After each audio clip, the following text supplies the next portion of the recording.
রবি আমার সব, দামে দামে তন মনে তারি অনুভব। তোমার দুনিয়াতে আমি যেদিকে তাকাই, অথই নিয়ামতে ডুবে আছি সবাই। পাক পাখালির গানে শুনি তসবি কলো রব, তসবি কলো রব। আল্লাহ আমার রব, এই রবি আমার সব। আসসালামু আলাইকুম, আলহামদুলিল্লাহ, আসসালাতু ওয়াসসালামু আলা রাসূলিল্লাহ।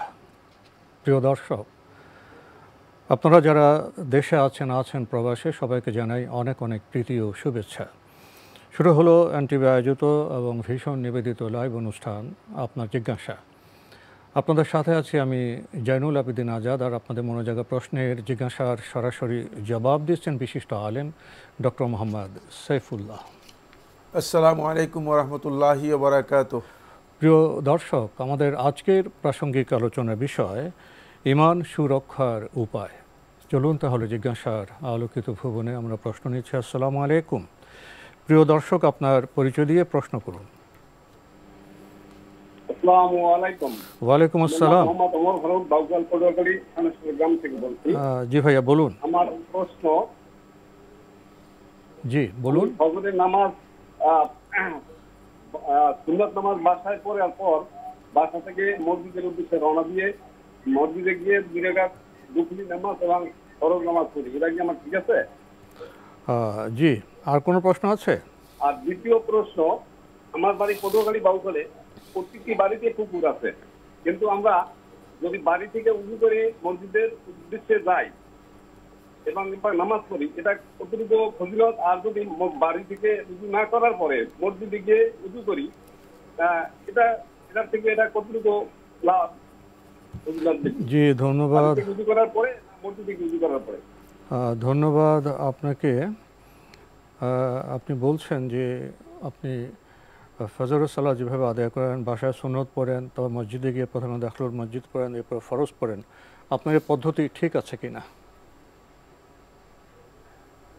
হ্যাঁ, আপনি যে পদ্ধতিতে ফজরের সালাত আদায় করতেছেন, ফজরের সুন্নাত আপনি ঘরে আদায় করে থাকেন, তারপরে মসজিদে গিয়ে তাহিয়াতুল মসজিদ 2 রাকাত পড়েন, এই তো তারপরে উনি এরপরে ফরজ পড়েন, এতে কোনো ধরনের সমস্যা নেই, কোনো ধরনের সমস্যা নেই। ওনার এই পদ্ধতি ঠিক আছে।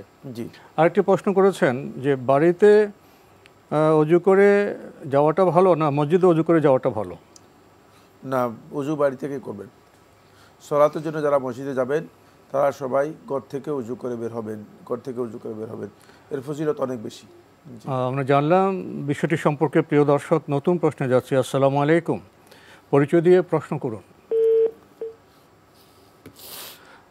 লাইনে থাকলে প্রিয় দর্শক আপনার পরিচয় দিয়ে প্রশ্ন করুন। আপনার কণ্ঠ শুনতে পাচ্ছি। আসসালামু আলাইকুম। ওয়ালাইকুম আসসালাম। আপনার পরিচয় দিয়ে প্রশ্ন করুন। হ্যাঁ, আমার প্রশ্ন ছিল হুজুর। আপনার পরিচয় প্রথমে জানতে চাচ্ছি। ভাইয়া, আপনি কোত্থেকে বলছেন? আপনার সাথে পরিচিত হই। আপনার কি নাম? স্যার আফসার। আমি আফসার, দিনাজপুর থেকে। আচ্ছা ভাইয়া বলুন। আফসার ভাই বলুন, আপনার প্রশ্ন করুন। আচ্ছা, আমার প্রশ্ন হলো, হাজরে আসওয়াদ পাথর কোথা থেকে এসেছে এবং কোন নবীর মাধ্যমে এসেছে? উমরা হজের সওয়াব কত লক্ষ, এর কোনো হিসাব আছে কি না? ধন্যবাদ আপনাকে। আপনি তো 3টি প্রশ্ন করে ফেললেন। আমরা 2টি প্রশ্ন নিয়ে থাকি। ধন্যবাদ আপনাকে। আপনার প্রশ্ন আমরা পেয়েছি। ধন্যবাদ আপনাকে। আপনার প্রথম প্রশ্ন, হাজরে আসওয়াদ কোথা থেকে এসছে এবং কোন নবীর সময় এসছে?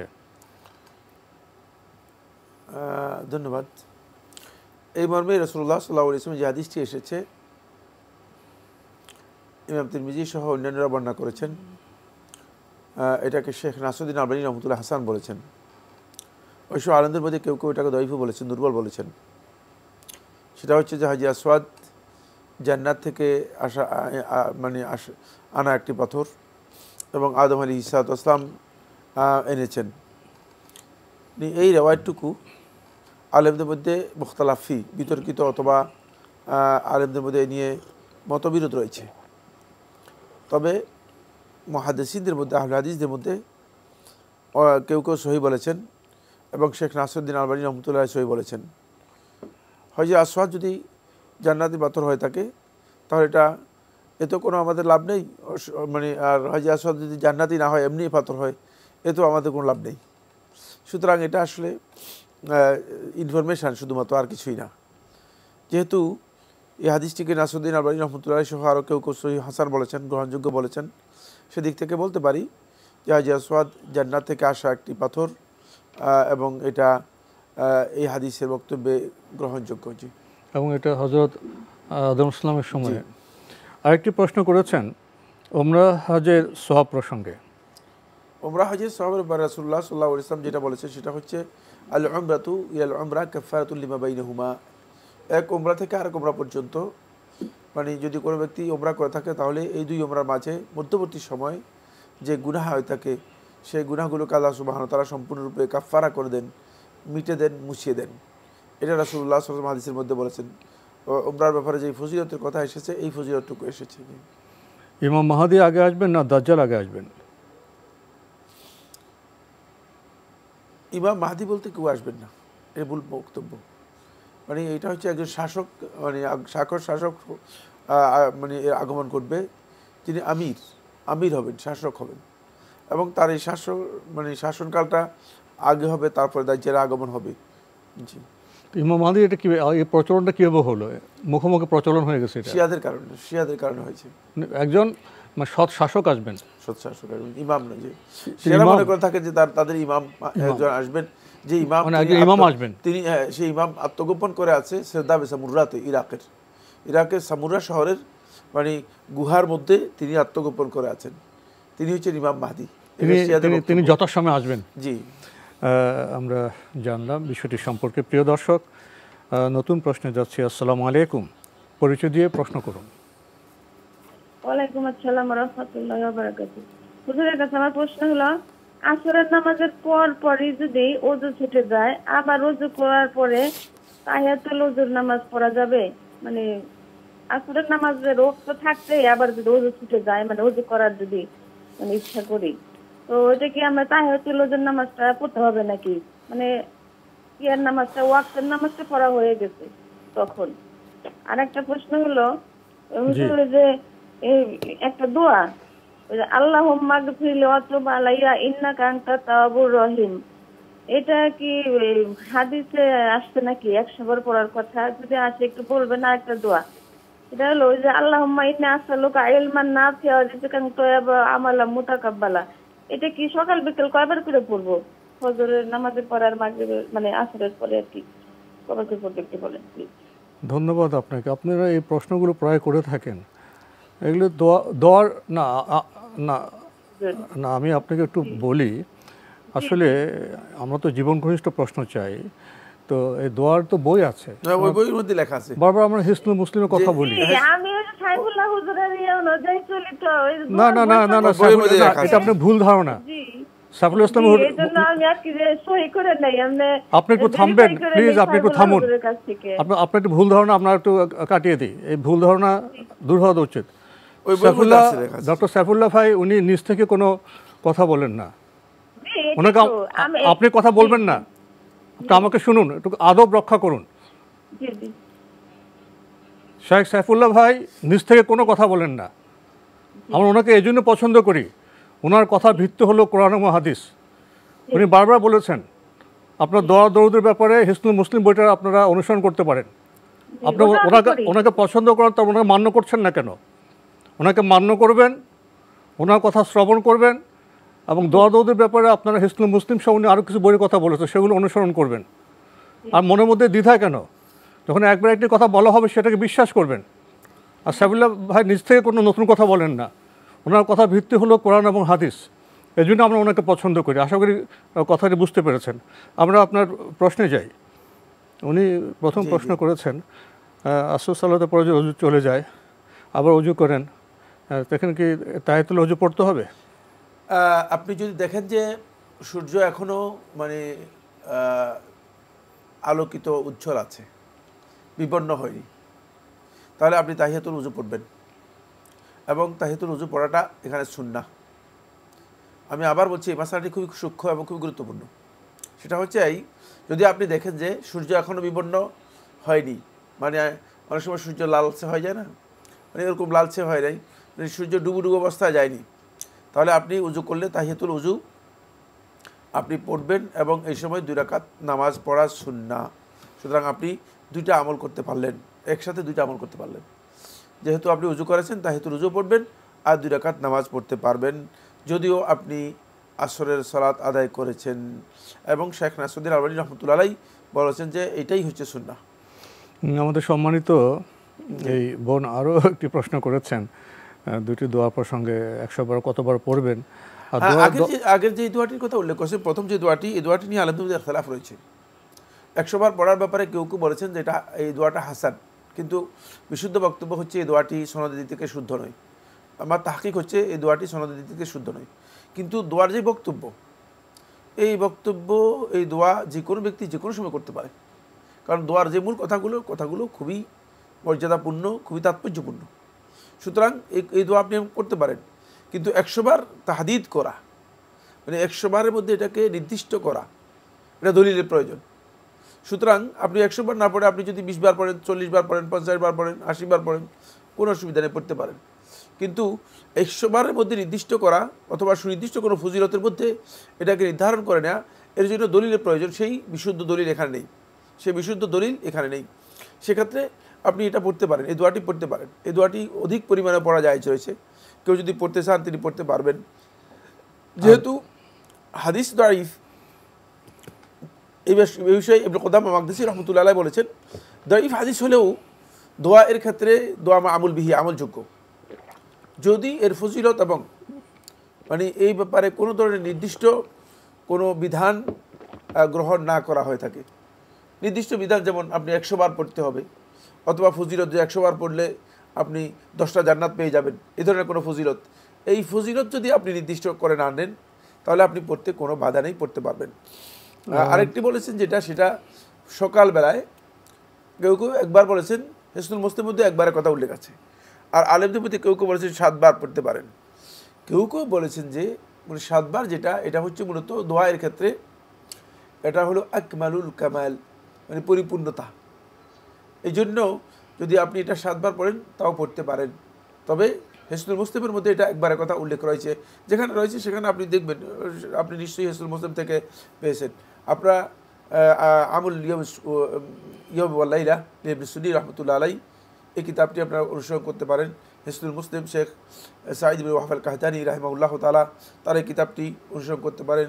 কিতাবুল আজকার লিল ইমাম আন-নাওয়াবী রাহিমাহুল্লাহু তাআলা, এই 3টি কিতাবের অনুসরণ করতে পারেন। তাহলে আপনারা দোয়ার ক্ষেত্রে বিভ্রান্ত হবেন না এবং সঠিক যে দোয়াগুলো আছে সেগুলো আপনারা জানতে পারবেন। দোয়া দৌদের ব্যাপারে আমাদের অনেক সম্মানিত বোন কিছু দ্বিধায় আছে, কিছুটা সমস্যা আছে। তাদের সমস্যাটি যে সহজ করার জন্য আপনি তো বইয়ের কথা বলেন, আর কিছু বলবেন যে দোয়া দৌদের ব্যাপারে? না, এই বইগুলোর মধ্যে একেবারে স্পষ্ট, বিশেষ করে হিসনুল মুসলিম বইটা বলে সব ক্লিয়ার লেখা আছে, একেবারে পরিষ্কার লেখা আছে। এইগুলোর মধ্যে একেবারে পরিষ্কার লেখা আছে। এবং এর জন্য যদিও ওখানে কিছু বিষয় রয়েছে, তারপরেও কিছু বিষয় দাঈফ আছে, তারপরেও সেখানে ওই যে শেখ ডক্টর আব্দুল্লাহ জাহাঙ্গীর রাহিমাহুল্লাহ তাআলা, তিনিও রাহে বিলায়াতের মধ্যে এগুলো কিছু উল্লেখ করেছেন। দোয়া সেখানে দোয়াগুলো রয়েছে, তবে কিছু কিছু দোয়া দাঈফ শেখ রহমতুল্লাহ আলাইহি উল্লেখ করে দিয়েছেন, সেটা দেখতে হবে। বাকি সেটাও আপনি অনুসরণ করতে পারেন। আমরা জানলাম বিষয়টি সম্পর্কে। প্রিয় দর্শক, নতুন প্রশ্নে যাচ্ছি। আসসালামু আলাইকুম। প্রিয় দর্শক, আপনার পরিচয় দিয়ে প্রশ্ন করুন।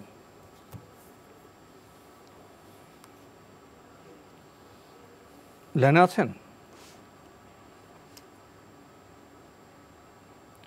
আসসালামু আলাইকুম। প্রিয় দর্শক, লাইনে থাকলে আপনার পরিচয় দিয়ে প্রশ্ন করুন। আসসালামু আলাইকুম, আমি আরিফ চট্টগ্রাম থেকে বলছি। জাযাকাল্লাহু খাইর। ওয়ালাইকুম আসসালাম। জি ভাইয়া, আপনার প্রশ্ন করুন। আমার প্রশ্ন, আমরা ঈমানকে কিভাবে ধরে রাখতে পারি? জি, ঈমান ধরে রাখা। জি, আর কোনো প্রশ্ন আছে? ঈমান কি করলে ধ্বংস হয়? ঈমানকে একবার আনলে কি বারবার এটাকে চলে যায় না, নাকি ঈমান একবার আনলে থাকে? জি জি জি, আপনার প্রশ্ন আমরা বুঝতে পেরেছি। আমাদের আজকে প্রাসঙ্গিক আলোচনার বিষয় ইমান সুরক্ষার বিষয়। আপনি প্রশ্ন অসংখ্য কৃতজ্ঞতা জানাচ্ছি আমি। আর আপনাদের আন্টি অনুষ্ঠানকে আমি, আপনাদের একটা যে অনুষ্ঠান আছে যে এই যে তাফসীরুল কোরআন, এটার জন্য আমরা অনেক উপকার জি, কোরআনুল করিম আপনাকে ধন্যবাদ। আপনি আমাদের নিবিড় দর্শক। আপনারা আমাদের যে সকালে প্রতিদিন যাচ্ছে একটি অনুষ্ঠান তাফসীরের কোরআনুল করিম, সেটার জন্য আপনারা খুশি হয়েছেন। আপনারা আমাদের দর্শক, আমরাও খুশি হয়েছি এই নতুন অনুষ্ঠানের ব্যাপারে। তো আপনার প্রশ্নে যাই। আপনি প্রশ্ন করেছেন ঈমান কিভাবে ধরে রাখা যায়, আর ঈমান কি একবার আনলেই হয়ে যায় নাকি এটা আবার চলেও যায়, এটি আপনার মূল প্রশ্ন। প্রথম কথা হচ্ছে ঈমান ধরে রাখার জন্য ঈমানের প্রতিরক্ষা বিষয়গুলোকে গুরুত্ব দিতে হবে। এক নম্বর হচ্ছে ঈমানের প্রতিরক্ষার জন্য নিয়মিত ফরজ সালাতগুলো আদায় করতে হবে, যাকাত আদায় করতে হবে। ফরজ সালাত এবং যাকাত যদি কেউ আদায় না করে থাকে তাহলে সে ব্যক্তির ঈমান নষ্ট হয়ে যাবে। 2 নম্বর হচ্ছে ঈমানের সাথে সাংঘর্ষিক যে বিষয়গুলো নাওয়াকিদুল ঈমান, ঈমান বিধ্বংসী বিষয় আছে, সেগুলো বর্জন করতে হবে।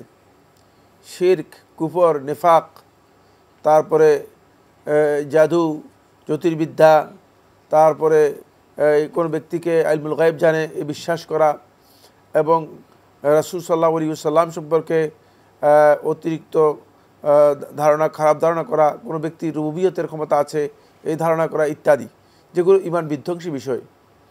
এই ঈমান বিধ্বংসী যে বিষয়গুলো আছে সেগুলোর ব্যাপারে সতর্ক থাকতে হবে, সেগুলো থেকে নিজেকে সম্পূর্ণ মুক্ত রাখতে হবে। যদি আপনি ঈমানকে, আপনার ঈমান ঠিক রাখতে চান, সম্পূর্ণ এগুলো থেকে বিরত থাকতে হবে। 4 নম্বর হচ্ছে যে আল্লাহ তাআলার শরীয়তের যেটাকে আল্লাহ তাআলা হালাল করেছেন সেটাকে হালাল মেনে সেটা আমল করতে হবে। যেটাকে হারাম করেছে সেটাকে হারাম মেনে হারাম থেকে নিজেকে বিরত রাখতে হবে। হালাল এবং হারামের জায়গায় কোনো অবস্থাতেই সীমা লঙ্ঘন করা যাবে না, তাহলে আপনার ঈমান ক্ষতিগ্রস্ত হবে। তারপরে 5 নম্বর হচ্ছে ঈমানের যে মৌলিক বিষয়গুলো আছে সেই বিষয়গুলোর কোনো একটি বিষয়কে কোনোভাবে অস্বীকার করা অথবা কোনোভাবে এটাকে তাচ্ছিল্য করা, উপহাস করা, অথবা এর কিছু অংশকে মেনে নেওয়া, কিছু অংশকে না মানা, এখান থেকে নিজেকে পরিপূর্ণ মুক্ত রাখতে হবে, অর্থাৎ ঈমান থাকবে না। তাহলে আমি ঈমানের এই বিষয়গুলো আলোচনা করলাম। আর এগুলোর যেই কথাগুলো বললাম এগুলোর কোনো একটি করলেই ঈমান ঠিক উজু যেভাবে ভেঙে যায় এভাবে ঈমানও ভেঙে যাবে, নষ্ট হয়ে যাবে। উজু ভেঙে গেলে যে ব্যক্তির নামাজ হবে না, তাহলে কি ঈমানকে আবার রিনিউ করতে হবে? তাহলে তাকে ঈমান রিনিউ করতে হবে। ঈমান রিনিউ করার পদ্ধতি হচ্ছে 4টি। এটা কিন্তু আলোচ্য বিষয় নয়, এই জন্য আমরা সেদিকে খেলাম না। জি, আমাদের আজকের প্রাসঙ্গিক আলোচনার বিষয় ঈমান সুরক্ষার উপায়। একটু আগেও আমাদের এক সম্মানিত দর্শকের প্রশ্নের ভিত্তিতে আমরা কিছু কথা বলেছি, যদি আর একটু ব্যাখ্যা করতেন ঈমান সুরক্ষার উপায়। ধন্যবাদ। খুবই গুরুত্বপূর্ণ একটি বিষয়, কিভাবে আমরা আসলে আমাদের ঈমানকে সুরক্ষা করব। ঈমান যখন কোনো ব্যক্তির অন্তরের মধ্যে প্রবেশ করবে, তিনি এই ব্যাপারে কোনো নিশ্চিন্ত হওয়ার কোনো কারণ নেই যে তার ঈমান বিনষ্ট হবে না বা ক্ষতিগ্রস্ত হবে। একবার গ্রহণ করলাম আর হয়ে গেল, আর বের হবে না। সবসময় সচেতন থাকতে হবে। বরং তিনি সার্বক্ষণিক ঈমান পরিচর্যা করবেন এবং ঈমানের প্রতি তার দৃষ্টি থাকতে হবে, তার ঈমান চুরি হয়ে যাচ্ছে কিনা। ঈমান সবসময় চ্যালেঞ্জের মুখে থাকবে। কারণ হলো ঈমান চুরি করার জন্য একদল লোক কাজ করে যাচ্ছে, শয়তান এবং শয়তানের অনুচর যারা আছে তারা, জিন শয়তান এবং মানব শয়তান। সুতরাং যারা এই ঈমানের পথে প্রতিবন্ধকতা তৈরি করে থাকে তাদের থেকে সতর্ক না থাকলে আপনার ঈমান হারিয়ে যাবে অথবা ঈমান নষ্ট হয়ে যাবে। এক্ষেত্রে প্রথম সুরক্ষার পদ্ধতি যেটা সেটা হচ্ছে এই 1 নম্বর হচ্ছে আল্লাহ তাআলার কোরআনে যে আয়াতগুলো আছে সেই আয়াতগুলোর ব্যাপারে তাফাক্কুর এবং তাদাব্বুর করতে হবে। এগুলো গভীরভাবে উপলব্ধি করা এবং চিন্তা ভাবনা করা। আল্লাযীনা ইয়াযকুরুনা আল্লাহ কিয়ামান ওয়া কুউদান ওয়া আলা জুনুবিহিম ওয়া ইয়াতাফাক্কারুনা ফি খালকিস সামাওয়াতি ওয়াল আরদ। এই ওয়া ইয়াতাফাক্কারুন, তাফাক্কুরটা জিকিরের সাথে ফিকির, এটি যুক্ত একটি বিষয়। আমরা অনেকে এই বিষয় সম্পর্কে হয়তো জানি না। ফিকির হচ্ছে ফি আয়াতিল্লাহ, আল্লাহ তাআলার যে নিদর্শনগুলো আছে, আয়াতগুলো আছে, সেই আয়াতগুলো দুই প্রকার। একটা হচ্ছে আল আয়াতুল কাউনিয়া, আল্লাহ রাব্বুল আলামিনের এই সৃষ্টি জগতে যেই আয়াতগুলো আছে সেগুলো প্রত্যেকটি জিনিসই আপনার তাফাক্কুরের মধ্যে আসবে, আপনার চিন্তার মধ্যে আসবে। আপনি বিবেচনা করবেন যে কি সুন্দর এই পৃথিবী, কি সুন্দর এই তৈরি, কি সুন্দর এই মানে আল্লাহ রাব্বুল আলামিন যে পৃথিবীকে সাজিয়েছেন, এটা আপনি আপনার চিন্তার মধ্যে আসবে। তখন আপনার ঈমান সুরক্ষা হবে। আরেকটি হচ্ছে আল্লাহ তাআলার আল আয়াত আল মাতলুআ আল মুনাজ্জালা, আল্লাহর পক্ষ থেকে যে সমস্ত আয়াতগুলো নাজিল করা হয়েছে তেলাওয়াতের জন্য হুকুম হিসেবে, সেগুলো সম্পর্কে আপনাকে গভীর উপলব্ধি করতে হবে। সেটা কোরআন তেলাওয়াত এবং কোরআন বুঝে তেলাওয়াতের মাধ্যমে। আমরা অনেকে তেলাওয়াত করি কিন্তু কোরআন বুঝে তেলাওয়াত করি না। যত আপনি কোরআনকে বুঝে তেলাওয়াত করবেন ততই আপনার অন্তরের মধ্যে এই অবস্থার পরিবর্তন হবে। সূরা আনফালের 2 নম্বর আয়াতের মধ্যে আল্লাহ সুবহানাহু ওয়া তাআলা বিষয়ে স্পষ্ট করেছেন, ওয়াইজা তুলিয়াত আলাইহিম আয়াতুহু যাদাতুহুম ঈমানা ওয়া আলা রাব্বিহিম ইয়াতাওয়াক্কালুন। যখনই আল্লাহর আয়াতগুলো তাদের সামনে তেলাওয়াত করা হয়, ওয়াইজা তুলিয়াত আলাইহিম আয়াতুহু, যখনই তেলাওয়াত করা হয় তাদের সামনে আয়াতুহু, আল্লাহর আয়াতগুলোকে, যাদাতুহুম ঈমানা, তাদের ঈমান বৃদ্ধি পায়। সুতরাং ঈমানকে আপনি হেফাজত করার জন্য, সুরক্ষার জন্য এটি খুবই গুরুত্বপূর্ণ বিষয়। এটা হলো 1 নম্বর পয়েন্ট। 2 নম্বর পয়েন্ট অত্যন্ত গুরুত্বপূর্ণ, সেটা হচ্ছে ফাহমু আসমা ইল্লাহিল হুসনা ওয়া ইহসাউহা ওয়া হিফযুহা। আল্লাহ রাব্বুল আলামিনের যে নাম, সুন্দর সুন্দর নাম রয়েছে, অত্যন্ত সুন্দরতম অনেকগুলো নাম আছে, যে এই নামগুলোর প্রকৃত মর্ম তাৎপর্য বোঝা এবং সেগুলো যথাযথভাবে বুঝে উপলব্ধি করে মুখস্থ করে সেগুলোকে নিজের আকীদা এবং বিশ্বাসে সেগুলোকে তাতবিক বাস্তবায়ন করা, এটা এত গুরুত্বপূর্ণ বিষয় যে শুধু এই কাজটি সহিহ বুখারী হাদিসের মধ্যে এসেছে, যদি কেউ এই কাজটি করে সে সরাসরি জান্নাতে প্রবেশ করবে, সে সরাসরি জান্নাত লাভ করবে। সুতরাং এটা ঈমানকে হেফাজত করার জন্য খুবই গুরুত্বপূর্ণ বিষয়। কারণ আল্লাহ রাব্বুল আলামিনের রুবুবিয়তের মৌলিক বিষয়গুলো এবং আল্লাহ তাআলার উলুহিয়তের মৌলিক বিষয়গুলো, একটা রুবুবিয়ত এবং উলুহিয়ত দুইটা একটা আরেকটার সাথে যুক্ত। যখন কোনো ব্যক্তি আল্লাহ তাআলা আসমা এবং সিফাত এগুলো নিয়ে তাদাব্বুর এবং এগুলো গভীরভাবে উপলব্ধি করবে, বুঝবে, বোঝার চেষ্টা করবে, তখন তার ঈমান সে হেফাজত করতে পারবে, ঈমানটা তার সংরক্ষিত হবে। 3 নম্বর হচ্ছে রাসূলুল্লাহ সাল্লাল্লাহু আলাইহি ওয়াসাল্লামের সিরত সম্পর্কে জ্ঞান অর্জন করা। রাসূলুল্লাহ সাল্লাল্লাহু আলাইহি ওয়াসাল্লামের সিরতের জ্ঞানটি খুবই গুরুত্বপূর্ণ এই জন্য, তার জীবন চরিত্র, কারণ রাসূলুল্লাহ সাল্লাল্লাহু আলাইহি ওয়াসাল্লামের জীবনের বিভিন্ন উত্থান পতন, বিভিন্ন ঘাত প্রতিঘাত, মানে বিভিন্ন চ্যালেঞ্জের সম্মুখীন হয়েছেন। এটাকে যখন আপনি সামনে রাখবেন তখন আপনি নিজের জীবনটাকে, আপনি ঈমানটাকে হেফাজত করতে পারবেন, পথ খুঁজে পাবো। আপনি পথ খুঁজে পাবেন যে হ্যাঁ, মানে আল্লাহ রাসূলের অবস্থা যদি এমন হয়, তাহলে আল্লাহ তাআলার কাছে সবচেয়ে প্রিয় মানুষের অবস্থা এমন হলে, সবচেয়ে প্রিয় মানুষের মাথার রক্ত যদি জমিনের মধ্যে পড়ে যেতে পারে, তাহলে আমার মাথার রক্ত জমিনে পড়তে কোনো অসুবিধা নেই। সুতরাং তখন আপনার ঈমান মজবুত এবং শক্তিশালী হবে এবং ঈমানকে আপনি সুরক্ষা করতে পারবেন। 4 নম্বর পয়েন্ট হচ্ছে যেটা, সেটা হলো অধিক পরিমাণে আল্লাহ রাব্বুল আলামিনের জিকির এবং আল্লাহ তাআলার কাছে দোয়া করা।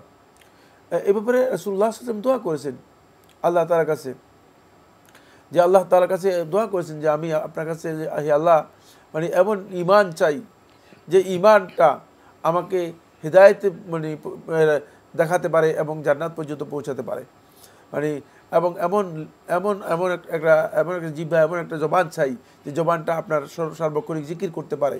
সুতরাং ঈমানটা আল্লাহ তাআলার কাছে, মানে ঈমানের জন্য আল্লাহ তাআলার কাছে দোয়া করা এবং জিকির, অধিক পরিমাণে জিকির করা, কারণ জিকিরের মাধ্যমে ঈমানের প্রশান্তি এবং আত্মিক প্রশান্তি লাভ হয়। আত্মা মূলত প্রশান্ত হয়ে থাকে শুধুমাত্র ঈমানের মাধ্যমেই, অন্য কোনো কাজের মাধ্যমে নয়। ফলে এই জন্য আত্মিক প্রশান্তির ক্ষেত্রে জিকিরটা খুবই গুরুত্বপূর্ণ। আলা বিযিকরিল্লাহি তাতমাইন্নুল কুলুব, আল্লাহ তাআলা কোরআনের মধ্যে যেটা বলেছেন যে জিকিরের মাধ্যমেই আল্লাহ সুবহানাহু ওয়া তাআলা মানুষের অন্তরগুলোকে প্রশান্ত করেন।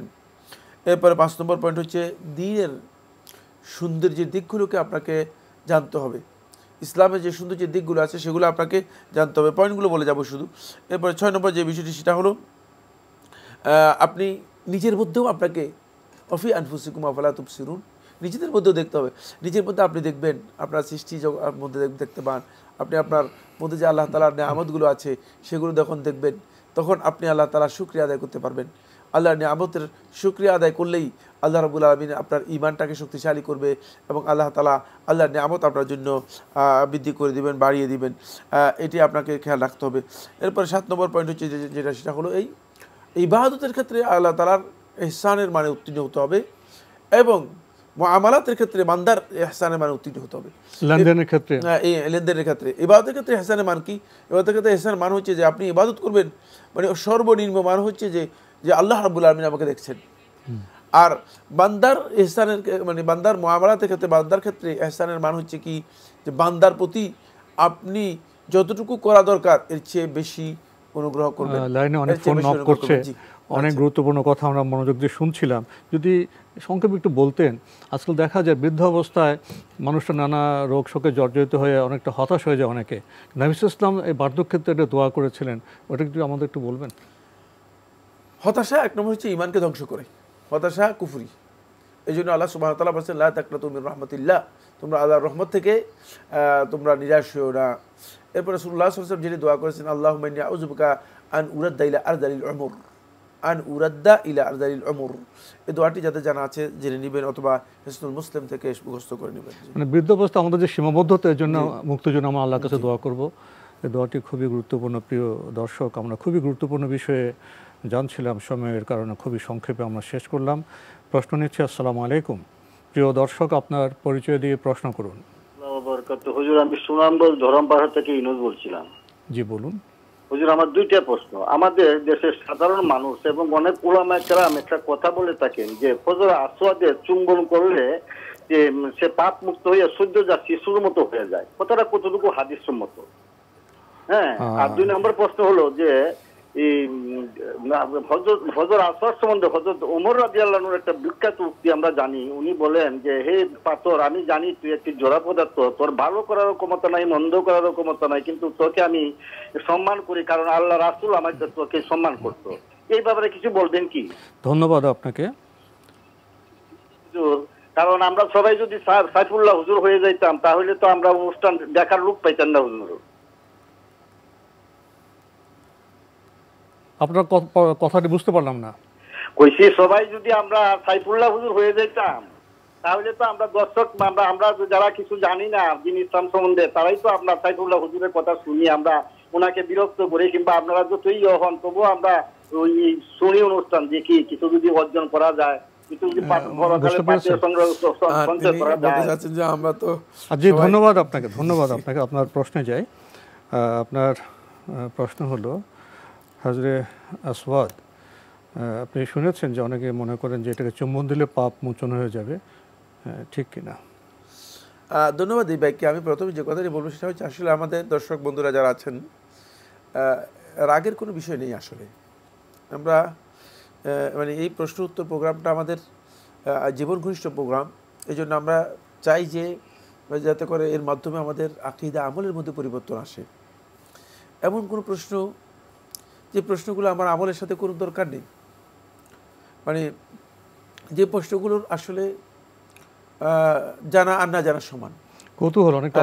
এটাকে শেখুল ইসলাম ইবনুল কাইয়িম রাহমাতুল্লাহ আলাইহি তার কিতাবের মধ্যে উল্লেখ করেছেন। তিনি বলেছেন যে মানে ওয়াল কিসমুর রাবে, চতুর্থ প্রকার হচ্ছে ইলমুন লা ইয়াদুররু জাহলুহু, এমন জ্ঞান যে জ্ঞান সম্পর্কে না জানাটা কোনো ক্ষতি নেই। ওয়ালা ইয়ানফাউ ইলমুহু, যেটা অর্জন করলেও কোনো ফায়দা নেই। এই জ্ঞানের বেশি গুরুত্ব নেই, কারণ আমি যে অর্জন করে যে অতিরিক্ত সুবিধা পেয়ে গিয়েছি এমন কিচ্ছু নেই, এতে আমার পরিবর্তন আসবে না। যেমন এই যে বলেছেন হাজী আসওয়াদ, আমরা যদি দুনিয়ার সবাই চেষ্টা করি এর মধ্যে কোনো পরিবর্তন আনার কোনো সুযোগ নেই, এখানে কোনো কিছুই আসার সুযোগ নেই। এই জন্য আমি বলবো যে মানে হয়তো আপনি একটু অসন্তুষ্ট হয়েছেন যে আমরা এর আগে একজন এই নিয়ে প্রশ্ন করেছেন, তখন আমরা মানে কথা বলেছিলাম। আসলে ব্যাপার হচ্ছে কি, প্রশ্নগুলো হওয়া উচিত যেগুলো আমাদের আমলের সাথে জড়িত, যেগুলো আমাদের আকীদার সাথে জড়িত। তারপর আমরা যদি আপনারা মনক্ষুণ্ণ হয়ে থাকেন আমরা মনে করব যে আমরা দুঃখিত। আমরা কিন্তু আসলে এখানে প্রশ্ন উত্তর দিয়ে থাকি আল্লাহর সন্তুষ্টির জন্য এবং আখিরাতে আমরা যেন কিছু অংশ পাই, যেমন আমাদের কিছু অংশ আখিরাতে থাকে। আপনি যে প্রশ্নটি করেছেন হাজির আসওয়াদের ব্যাপারে, এই ব্যাপারে সহিহ হাদিস রয়েছে। হাজির আসওয়াদ মানুষের হাজির আসওয়াদ যারা চুম্বন করে কিয়ামতের দিন হাজির আসওয়াদ তাদের পক্ষে সাক্ষী দেবেন এবং হাজির আসওয়াদ মানুষের অপরাধকে কী করে চুষে নেয়, এই মর্মে সহিহ হাদিস রয়েছে। এবং এই হাদিসকে নাসিরুদ্দিন আলবানী রহমতুল্লাহ সহি বলেছেন, হাফেজ ইবনে হাজার রহমতুল্লাহ সহি বলেছেন এবং মুরাক্কিব রহমতুল্লাহ সহি বলেছেন। সুতরাং হাদিসটা সনদের দিক থেকে সহি, এতেও কোনো সন্দেহ নেই। আর আপনি এর মানে কাউন্টার মানে সাবজেক্ট হিসেবে উল্লেখ করেছেন ওমর রাদিয়াল্লাহু বক্তব্য। ওমর রাদিয়াল্লাহু যে বক্তব্যটা দিয়েছে যে হাজির আসওয়াদকে লক্ষ্য করে যে ইন্নাকা হাজারুন ওয়াল্লাহি ইন্নাকা হাজারুন, আল্লাহর কসম আমি জানি তুমি একটা পাথর, লা তানফা ওয়া লা তাদুর। হাজির আসওয়াদ নিজে কোনো ক্ষতি করতে পারে না, নিজে কোনো মানে কল্যাণও করতে পারে না। এটা হাজির আসওয়াদের কল্যাণ নয়, এর ক্ষমতা নেই, এর ক্ষমতাটা আল্লাহ তাআলা যেটা দিয়েছেন সেটা, মানে এখানে হাজির আসওয়াদের কোনো কিছুই নেই। এটা আল্লাহ তাআলার পক্ষ থেকে হাজির আসওয়াদকে যেই শক্তি দেওয়া হয়েছে সেটা। যেমন আগুন মানুষকে পোড়াতে পারে, আগুনকে ক্ষমতা দেওয়া হয়েছে এই কারণে। কিন্তু যখন আল্লাহ রাব্বুল আলামিন আগুনকে বলবে যে ইয়া নারু কুনি বারদান, আগুন থেমে যা, নিভে যাও, তখন আগুনের আর কোনো ক্ষমতা নেই। আগুনই আগুন থাকবে কিন্তু আগুন তো পোড়াবে, কিন্তু আল্লাহর আর পোড়াতে পারবে না। আগুন থাকবে কিন্তু পোড়াতে পারবে না, আগুন থাকবে পোড়াতে পারবে না। এটা হচ্ছে যেহেতু মানে হাকিম যিনি নির্দেশ যিনি দিচ্ছেন তিনি এটাকে নিয়ন্ত্রণ করেন। ফলে ইন্নাকা হাজারুল্লাহ তানফা ওয়া লা তাদুর লাউলা মা রাআইতু রাসূলুল্লাহ সাল্লাল্লাহু আলাইহি ওয়াসাল্লাম কাব্বালাকা মা কাব্বালতুকা আবাদা। রাসূলুল্লাহকে যদি চুম্বন করতে আমি না দেখতাম তাহলে তোমাকে আমি চুম্বন করতাম না। এখান থেকে বোঝা যায় যে ওমর রাদিয়াল্লাহু তাআলা আনহু এইদিকে ইঙ্গিত করেছেন যে এই পাথরের স্বকীয় কোনো মানে এই বিষয় নেই যে এই পাথর নিজস্ব কোনো মানে ক্ষমতা আছে, নিজ থেকে কিছু করতে পারবেন না। কিন্তু এই পাথরের ফজিলতের ব্যাপারে যে হাদিসগুলো রয়েছে সেই হাদিসগুলো এটাকে কন্ট্রাডিক্ট করে না, এই জন্য যে ওমর রাদিয়াল্লাহু তাআলা সেগুলোকে অস্বীকার করেন নাই। সেটা তো আল্লাহর পক্ষ থেকে মানে সেই ক্ষমতা দেওয়া হয়েছে। এবং এই বর্ণনাগুলো হতে পারে যে ওমর ইবনুল খাত্তাব রাদিয়াল্লাহু তাআলার কাছে পৌঁছেই নেই, এটাও হতে পারে, কারণ তখন তো আর হাদিস লিখিত ছিল না, তখন তো হাদিসগুলো লিখিত ছিল না। তো ওমর রাদিয়াল্লাহু তাআলা আনহু আল্লাহ রাসূল সাল্লাল্লাহু আলাইহি ওয়াসাল্লামের সুন্নাহর অনুসরণের ক্ষেত্রে হাজির আসওয়াদকে কী করেছেন, চুম্বন করেছেন। এখানে একটি গুরুত্বপূর্ণ মাসআলা আপনাকে বলে দিচ্ছি যেটা খুব জানা দরকার, সেটা হচ্ছে এই, কেউ যদি শুধুমাত্র তাবাররুক বরকত হাসিলের জন্য হাজির আসওয়াদকে চুম্বন করে থাকে তাহলে সে গুনাহগার হবে। কিন্তু যদি রাসূল সাল্লাল্লাহু আলাইহি ওয়াসাল্লাম অনুসরণ করার জন্য করে থাকে তাহলে সে সওয়াব পাবে। দুইয়ের মধ্যে পার্থক্য দেখছেন? এখানে সুন্দর বিষয়টি স্পষ্ট হয়েছে। এইটাই ইবনুল খাত্তাব রাদিয়াল্লাহু তাআলা ইঙ্গিত করেছেন। যদি আমার এই সূক্ষ্ম কথাটা বুঝতে পারেন তাহলে আপনি বুঝতে পারবেন যে আসলে বিষয় মানে খুব গভীর একটি বিষয় এখানে অন্তর্নিহিত আছে। এখানে সুন্দর বিষয়টি খুব স্পষ্ট হয়েছে। প্রিয় দর্শক, আমরা নতুন প্রশ্নে যাচ্ছি। আসসালামু আলাইকুম, পরিচয় দিয়ে প্রশ্ন করুন।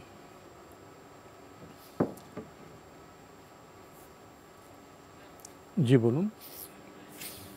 আমার প্রশ্ন হচ্ছে, আমার সম্প্রতি আমি আমার দ্বিতীয় কন্যা সন্তানকে হারিয়েছি আর কি। তো সে হচ্ছে 1 জুলাইতে হয়, 21 জুলাই সে মারা যায়।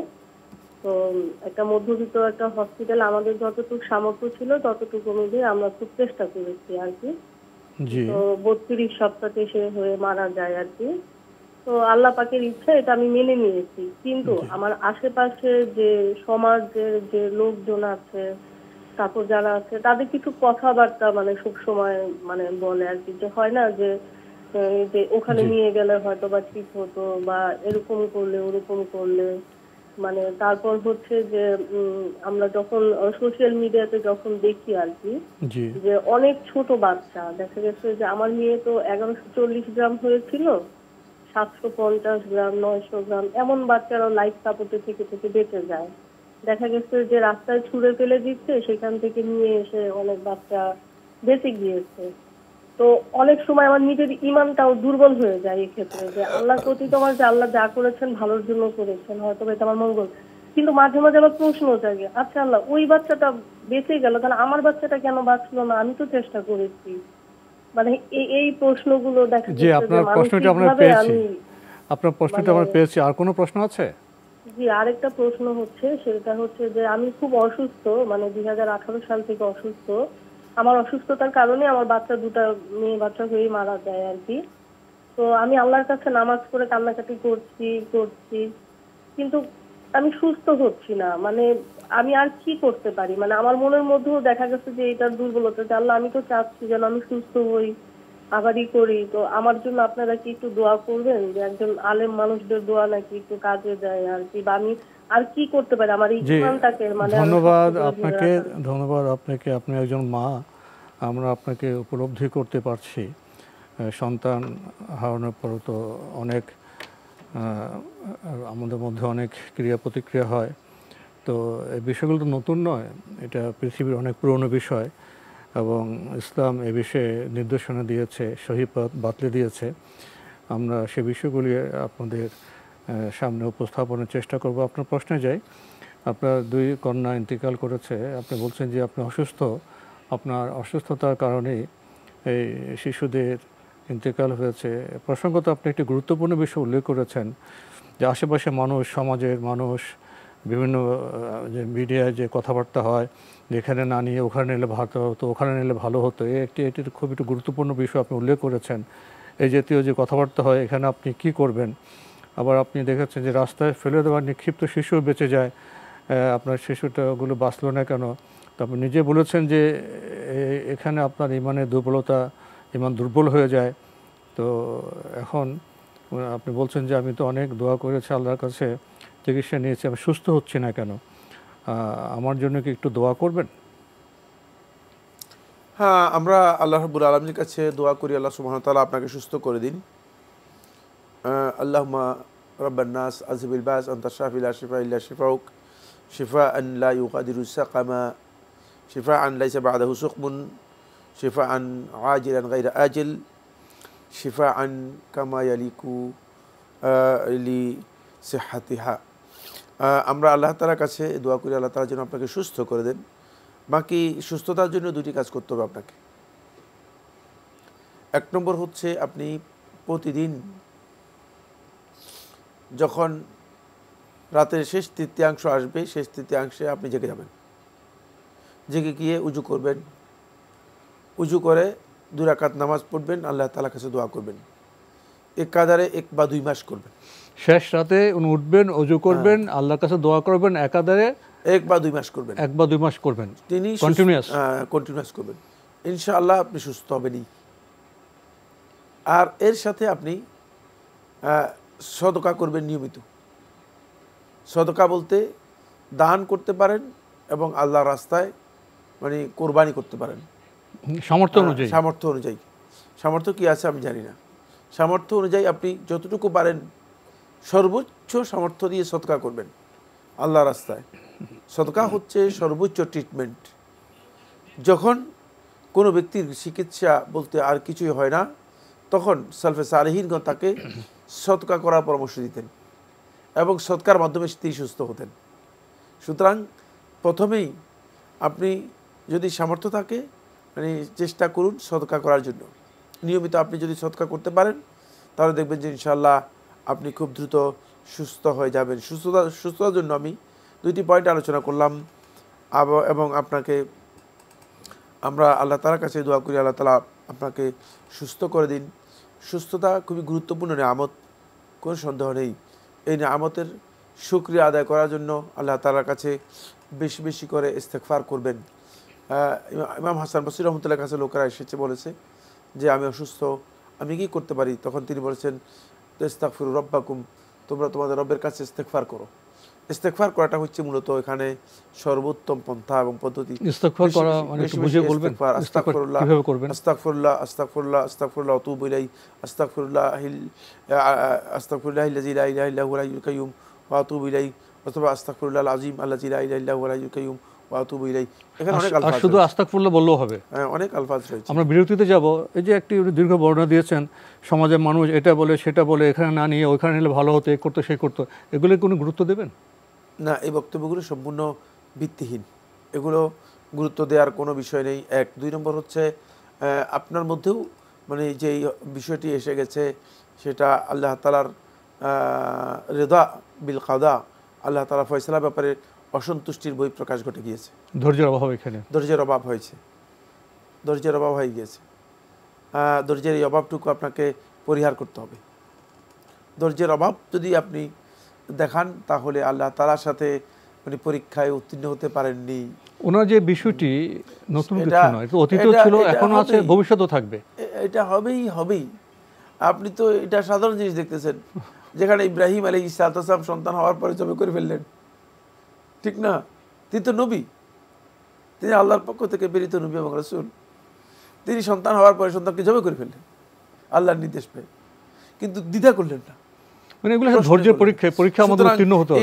এই ধৈর্যের এই মাত্রায় অবশ্যই আপনাকে উত্তীর্ণ হতে হবে। আমরা প্রশ্ন নিচ্ছি। আসসালামু আলাইকুম, পরিচয় দিয়ে প্রশ্ন করুন। আমার প্রশ্নটা হলো, ভাইয়া কে বলছেন, কোত্থেকে বলছেন? শফিকুল ইসলাম বলাদা থেকে বলছিলাম, গাইবান্ধা থেকে। জি ভাইয়া বলুন।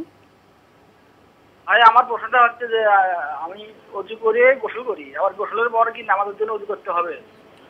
আপনি অজু করেন তারপর গোসল করেন না? হ্যাঁ, আবার নামাজের জন্য কি অজু করতে হবে নাকি? আচ্ছা, আর একটি প্রশ্ন। জি বলুন। বিশেষ কোনো কারণে যদি জামাতে যেতে না পারি, যে বাড়িতে কি স্বামী স্ত্রী মিলে জামাত করে নামাজ পড়া যাবে? স্বামী স্ত্রী, ঠিক আছে, ধন্যবাদ আপনাকে। আপনি দুটি প্রশ্ন করেছেন। প্রথমে আপনি অজু করলেন, গোসল করলেন, এরপরে কি নামাজের জন্য আবার অজু করতে হবে?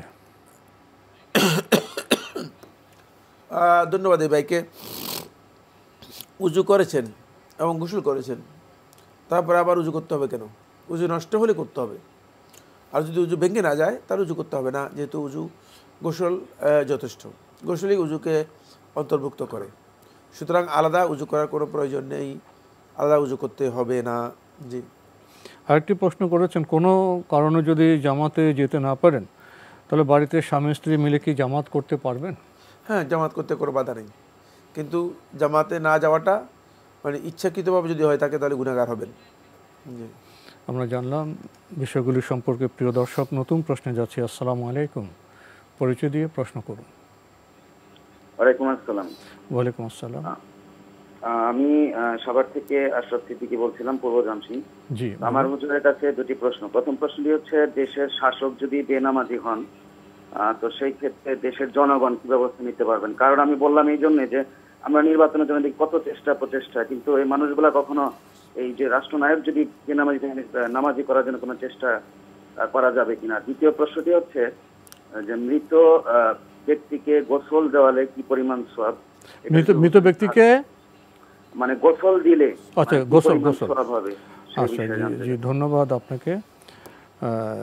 আপনি খুবই গুরুত্বপূর্ণ দুটি প্রশ্ন করেছেন। আপনি যে দ্বিতীয় প্রশ্নটি করেছেন, মৃত ব্যক্তিকে গোসল দিলে কি পরিমাণ সওয়াব পাওয়া যাবে? মৃত ব্যক্তিকে গোসল দেওয়ানো এটা ফরজ, একটা ফরজ কাজ করার যে সওয়াব রয়েছে সেই সওয়াব তিনি পাবেন। এবং একটা হাদিস রয়েছে, হাদিসটি সওয়াবের দিক থেকে দুর্বল। সেটা হয়েছে বলেছেন যে আল্লাহ তাআলা তার গুনাহসমূহ ক্ষমা করে দেবেন, কিন্তু হাদিসটি সনদের দিক থেকে দুর্বল। বাকি অবশ্যই মৃত ব্যক্তিকে গোসল দেওয়ানো বা গোসল দেয়া এই কাজটি ফরজ কাজ, এটা তো ফরজ। মৃত ব্যক্তিকে গোসল দেওয়ানো ফরজ, সুতরাং একটি ফরজ কাজ করার যেই সওয়াব রয়েছে সেই সওয়াব তিনি পাবেন। আমরা মানে ইবাদতের ক্ষেত্রে সওয়াবের বিষয়টিকে আমাদেরকে মানে হিসাব করার দরকার নেই। ইবাদত আমি আল্লাহ তাআলার ইবাদত পালন করার তৌফিক পেলাম কিনা, এটা হচ্ছে সবচেয়ে গুরুত্বপূর্ণ। এটা তো খুবই গুরুত্বপূর্ণ, এটা হচ্ছে গুরুত্বপূর্ণ যে আল্লাহ তাআলা আমাকে ইবাদত পালন করার তৌফিকটা দিয়েছেন কিনা, এটা হচ্ছে সবচেয়ে বেশি গুরুত্বপূর্ণ। ইবাদতের সওয়াব কতটুকু পাবো এটা আগে হিসাব করা, এটা হচ্ছে গলত। মানে এটা হলো ব্যবসা চালু করার আগে ব্যবসায় লাভ অনেকে হিসাব করে ফেলেন, শেষ পর্যন্ত দেখা যায় যে তিনি ব্যবসা চালু করতে পারেন না।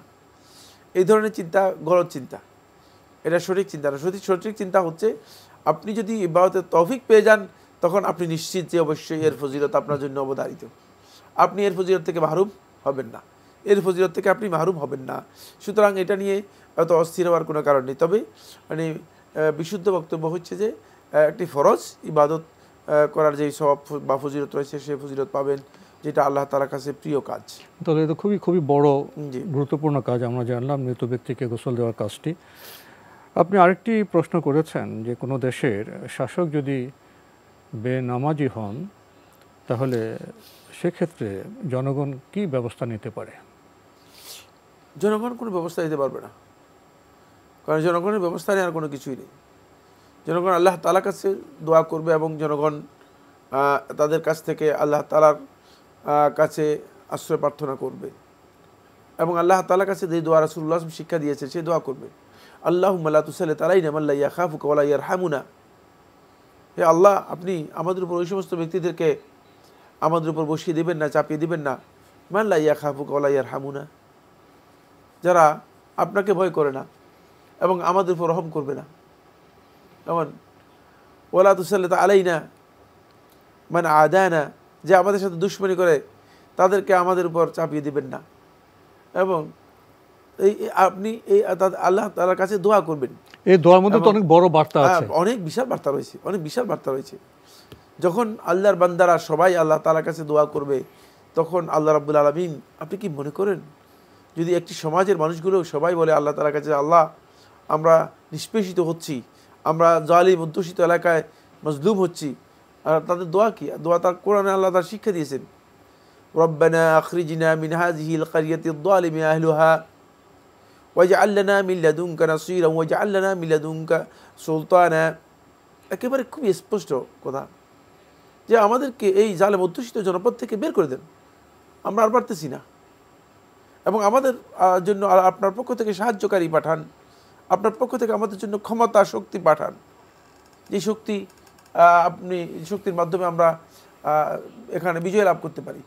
আল্লাহর বান্দাগণ ব্যক্তিগতভাবে আল্লাহ তাআলার কাছে সেই দোয়া করবে, আল্লাহ রাব্বুল আলামিন তাদের জন্য পথ উন্মোচন করে দেবেন। দোয়ার তো শক্তি আছে, বিশাল পাওয়ার।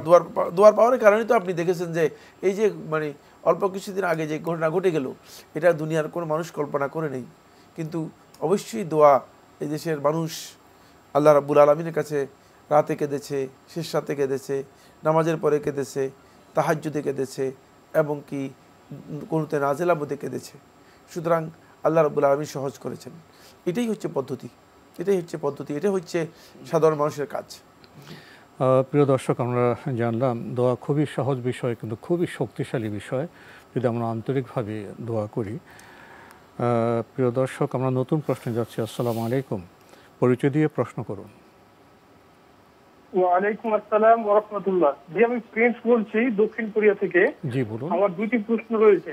জি, আমার প্রথম প্রশ্নটি হচ্ছে, বিবাহের সময় শ্বশুর বাড়ি থেকে অনেক উপঢৌকন দেয়, এই উপঢৌকন যদি না নেই তাহলে একটা জটিলতা সৃষ্টি হয়, যেমন মন খারাপ করে বা সম্পর্কের অবনতি হয় বিভিন্ন কারণে। এখন এই উপঢৌকন কি উপঢৌকন হিসাবে নেওয়া যাবে, উপহার হিসাবে নেওয়া যাবে? আর আরেকটি প্রশ্নটা হচ্ছে যে আমরা হাদিস থেকে জানতে পেরেছি যে দোয়া উল ইবাদা, দোয়াটা ইবাদত, কিন্তু বর্তমান প্রেক্ষাপটে মিলাদ দিতেছে এবং নাম দিতেছে দোয়ার মাহফিল অনুষ্ঠান। এখন প্রশ্ন হলো কিভাবে ইবাদত, কিভাবে দোয়া করলে সেটা ইবাদত হবে, আর কিভাবে দোয়া করলে সেটা মিলাদে বিদাত হয়ে যাবে? আমাকে যদি বুঝিয়ে বলতেন। ধন্যবাদ আপনাকে, আপনি খুবই গুরুত্বপূর্ণ দুটি প্রশ্ন করেছেন। একটি হলো বিয়ের সময় শ্বশুরবাড়ি থেকে অনেক উপঢৌকন বা উপহার পাওয়া যায়। এখানে একটি বিষয় স্পষ্ট আশা করি আমাদের সহায় করবেন। একটা হলো উপহার, একটা হলো যৌতুক, কোনটা? তো আপনার প্রশ্ন, বিয়ের সময় শ্বশুরবাড়ি থেকে যে উপঢৌকন বা উপহার দেওয়া হয় সেটা কি নেওয়া যাবে? ধন্যবাদ এই ভাইকে। উপহার গ্রহণ করা এবং উপহার দেওয়া দুটাই সুন্নাহ। রাসূলুল্লাহ সাল্লাল্লাহু আলাইহি ওয়াসাল্লাম হাদিসের মধ্যে ইরশাদ করেছেন, তাহাদাউ তাহাব্বু, তোমরা পরস্পর উপহারের বিনিময় করো, আদান প্রদান করো, তাহাব্বু, তাহলে তোমাদের মধ্যে ভালোবাসা তৈরি হবে। এখন ভালোবাসা তৈরি করতে হলে আল্লাহ রাসূল সাল্লাল্লাহু আলাইহি ওয়াসাল্লাম দেখানো তরিকা হচ্ছে এটা, যে উপহার দেবেন এবং উপহার নেবেন, এটা অন্তরের মধ্যে, মানে আপনার অন্তরের মধ্যে ওই ব্যক্তির জন্য ভালোবাসা, মানে এর মধ্যে কি হবে, প্রবেশ করবে যাকে উপহার দিলেন। আর আবার তিনি যখন দেবেন তখন আপনি মানে তার জন্য ভালোবাসা আপনার অন্তরের মধ্যে প্রবেশ করবে। সুতরাং উপহার দেয়া এবং উপহার গ্রহণ করা দুটাই সুন্নাহ। রাসূলুল্লাহ সাল্লাল্লাহু আলাইহি ওয়াসাল্লাম উপহার গ্রহণ করেছেন এবং দিয়েছেন।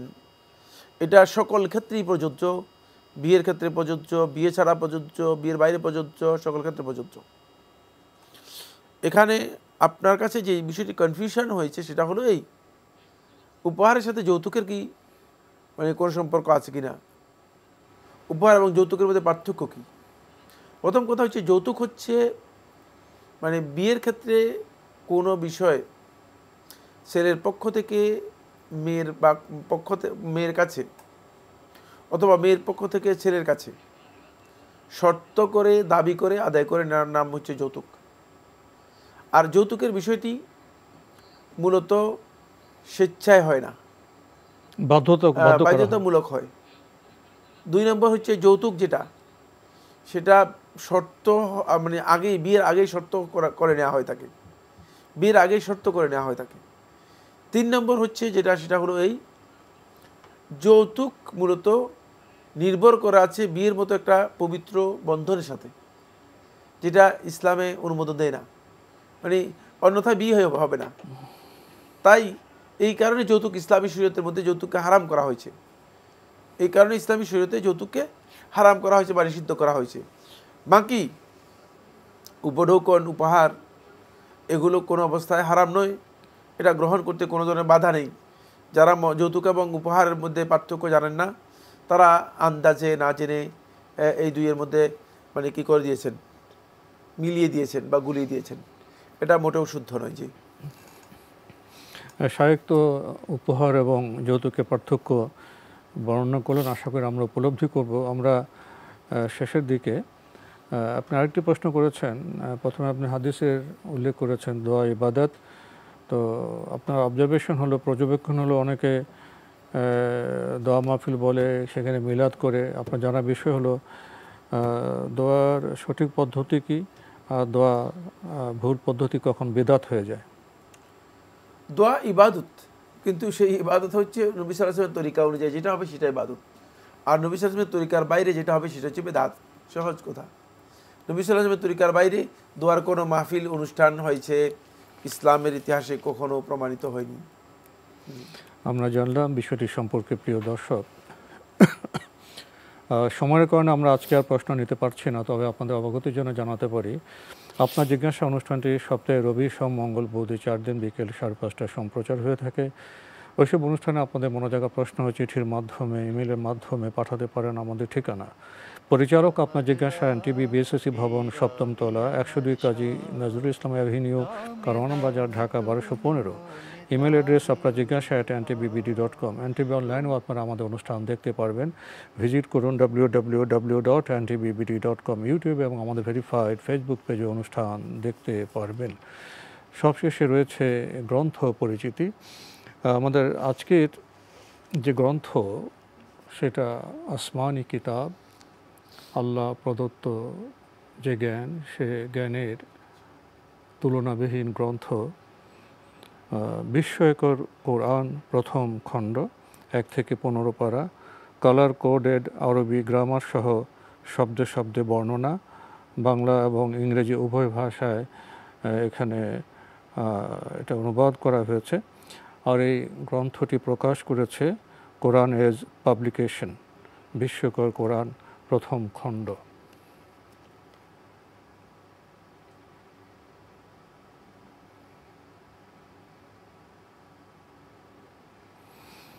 খুবই সুন্দর প্রচ্ছদের এই আসমানি কিতাবটি আরবি ব্যাকরণযুক্ত কালার কোডেড শব্দে শব্দে বর্ণনা, বাংলা ইংরেজি গবেষণা ও সম্পাদনায় মোহাম্মদ রুহুল আমিন, সহযোগিতায় মোহাম্মদ জাহিদুর রহমান, শায়েখ মোহাম্মদ মাহমুদুল হক, হাফেজ মাওলানা মুফতি মোহাম্মদ আবদুল্লাহ নূর, আরও অনেকের এখানে প্রচেষ্টা রয়েছে। সার্বিক তত্ত্বাবধানে শাহিদা পারভিন। এই গ্রন্থটির মূল্য হাদিয়া 1100 টাকা, আর ডলারে $15। যারা এই গ্রন্থটি পেতে চান টেলিফোনে যোগাযোগ করতে পারেন। টেলিফোন নাম্বার 01628141791, আরেকটি নাম্বার 01912918291। আমরা জেনেছি এই বিস্ময়কর কোরআন প্রথম খণ্ড 1 থেকে 15 এবং দ্বিতীয় খণ্ড যেটা 16 থেকে 30 সেটা পরবর্তী পর্যায়ে দ্রুতই বোধহয় প্রকাশ পাবে। ওনাদের একই প্রতিষ্ঠানের আরেকটি প্রকাশনা হলো বিশ্বকর কোরআন, কালার কোডের আরবি গ্রামার সহ শব্দে শব্দে বর্ণনা বাংলা এবং ইংরেজি উভয় ভাষায় এখানে অন্তর্ভুক্ত হয়েছে। এটা 30তম পারা।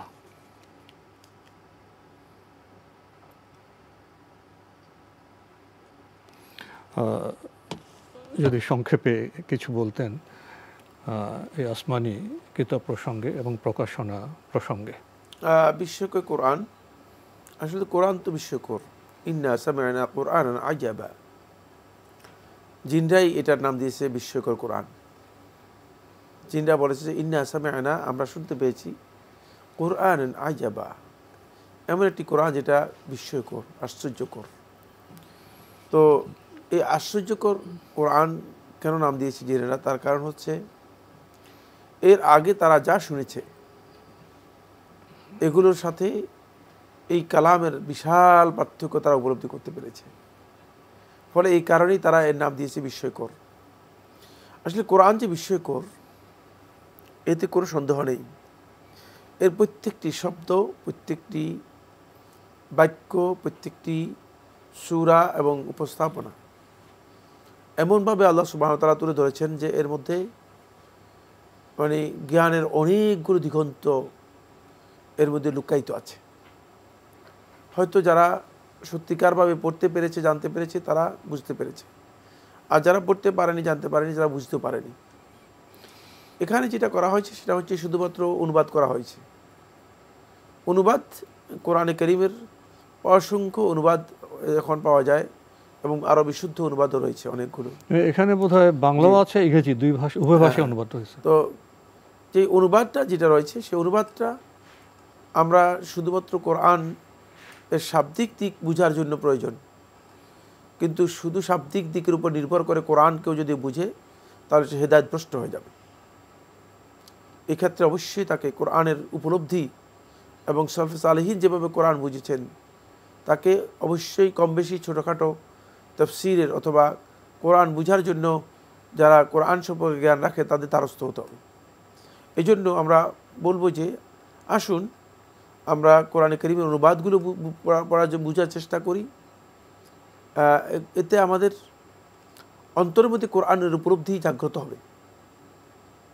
কিন্তু কোরআন আসলে বোঝার জন্য পদ্ধতি আছে, কোরআনকে উপলব্ধি করার জন্য একটা পদ্ধতি আছে। সেই পদ্ধতি হচ্ছে এই, কোরআন আরবি ভাষায় অবতীর্ণ হয়েছে, কোরআনান আরাবিয়্যান লাআল্লাকুম তাআকিলুন। কোরআন হচ্ছে আরবি কোরআন। তো আরবি কোরআন যেহেতু মানে এখানে আপনাকে অবগাহন করতে হবে আরবিতে, তাহলে আপনি কোরআনকে আত্মস্থ করতে পারবেন এবং কোরআনকে বুঝতে পারবেন।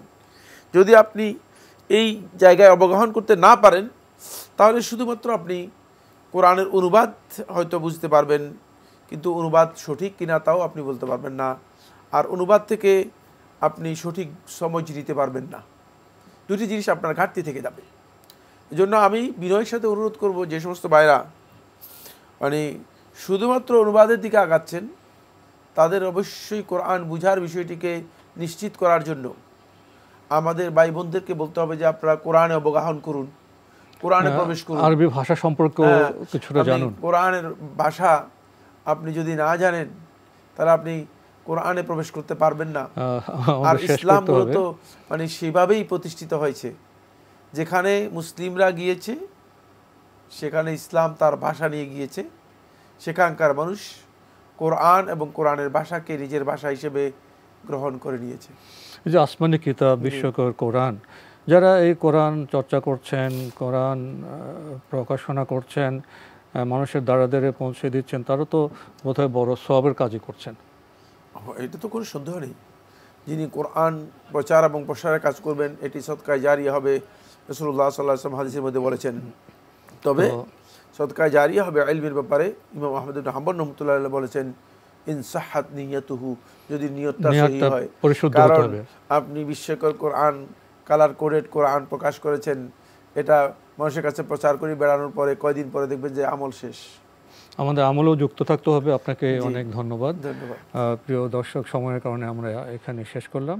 আসুন আমরা কোরআন চর্চা করি। প্রতিদিন আমাদের যে সময় আছে সেখান থেকে কোরআন চর্চায় আমরা কিছুটা সময় বরাদ্দ করে দেখা হবে ইনশাআল্লাহ আগামী জুমাবার একই সময়ে। মহান আল্লাহ আমাদের সবাইকে নিরাপদে রাখুন, রাখুন শান্তিতে। আসসালামু আলাইকুম। আল্লাহ আমার রব, এই রবি আমার সব, দামে দামে তুন মনে তারি অনুভব। তোমার দুনিয়াতে আমি যেদিকে তাকাই, অথই নিয়ামতে ডুবে আছি সবাই। পাক পাখালির গানে শুনি তসবি কলো রব, তসবি কলো রব।